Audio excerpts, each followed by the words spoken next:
Hey guys, Dave from Nerdarchy, for nerds, by nerds, hanging out with this nerd. I'm Ted. And today we have a viewer question from Josh, and basically he's got a homebrew world. He wants our help with it, with some player decisions. You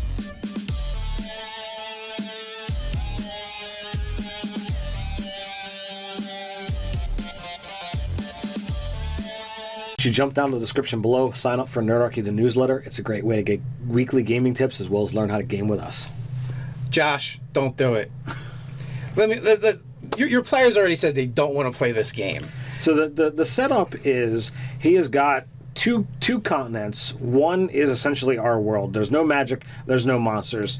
They're separated by this arcane storm. Over there's magic. There's monsters, but no people are there yet, or at least right. And he wants people fleeing from the our world section to the magic section to get away from this tyrannical dictator, and over there or on this voyage, the players could begin to develop magical power. So he says that, races, he wants to restrict them to human. They're not supposed to be taking magical classes, but he's afraid that, the voyage itself, while it could start to unlock some of these class features, people would be underpowered by the time that they get over there. Until they get over there, yeah. But he thinks that the idea of the game would be really cool to have them set up the town and build it, but the players have told them. But here's the problem. Yeah, the players already said, I don't want to play that game. So if you shoehorn them into a game they're not really interested in playing, you're starting off with a problem right there. It's almost like you did session 0, and everybody hates the idea, and you're going to go through with it anyway. This, maybe it'll work out in the long run, but really you should start off with a game that you and your players want to play. Now, absolutely. I would never say forget what you want to do and only do what your players, because that's BS too. You're all players at the game, right? Whether you're the GM or you're playing a character, and you all have to want to play the same game. And I probably wouldn't want to play that game either. I play Dungeons and Dragons for a reason. I want all those options, and I don't really even like novels where it goes from our world into a fantasy world. It took me many years to even crack any books like that and kind of get into it. Spielwielder wasn't bad. No, Spielwielder wasn't bad, and neither was Echoes of the Fourth Magic. But I'm saying it took me a while to get over my own inertia and resistance. Look how long it took me to get. Look how long it took you to get me to read Dresden Files. That's true. Which is an amazing series. So, and by no means do I think I'm unique. I feel like there's probably other people that feel the same way. I mean, heck, we just had a player bail on a game we're going to play because it was the wrong genre for him.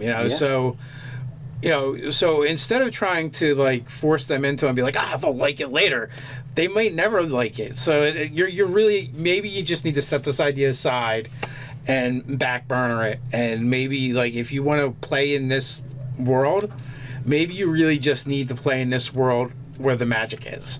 And if you want to have players that are from the other place, you could always do that and have them meet up. I was gonna say is you could say whoever wants to be on the voyage, they can be on the voyage, and anyone who wants to be from the magic rich world, they can be there. There might not be major civilizations. There might not be this and that. So they might be a little more wild. You can offer that up to the characters and see, or to the players and see, is that something that they'd want to do? And perhaps these things could meet up. They could have issues with, how do you figure out languages? Are there something that there's are there language barriers, or can they just communicate? So there's all different kinds of really cool role-playing things that could be done. You could still have the voyage, you could still have the set-up town, but you could have people that are there, and it's kind of like the Native Americans and the British when they're first meeting and talking and trying to go through negotiations. So a lot of death? Could be. Gotcha. So, not to piss on your idea, Josh, and I'm sure it's great, but all I'm saying, if you're already getting resistance, I see a problem that can happen, and I think for your game, the best thing you can do is just circumvent that problem and not have it happen, and, and just try and figure out what's the middle ground to make you happy and make your players happy. If every single person at your table says, I don't want to play that game, don't play that game. Yeah, you know, mean, or find save it. or find a way to say, okay, what will make everyone happy? Because no one wants to play a game that they're being forced to. So I would look into the idea of tabling that for a later time, or doing as Dave suggests, make the combination be, all right, those that want to be on the voyage, great. Those that want to be on the new land, be there, and see how things go. What happens if all the players want to be from the Magic side? Okay, well, now they're dealing with the NPCs who are trying to build a town in their territory. Right. That could be fun as well. Or skipping the voyage and just starting in the new world where the options are there, and you could go with several, or starting with the point where during the voyage they can be the character that they had in mind and wanted to be. Now, whether you use a Shadowrun-esque way of doing it, where they're elves, halflings, or dwarves, not because that's what they were born, but they get goblinized, or as it is in Shadowrun, where they get magically transformed with their powers awaken. I would totally. You could have the arcane storm destroy the ship. So like this, and what they all shipwreck, and they all shipwreck. People arrive on the island. They're different.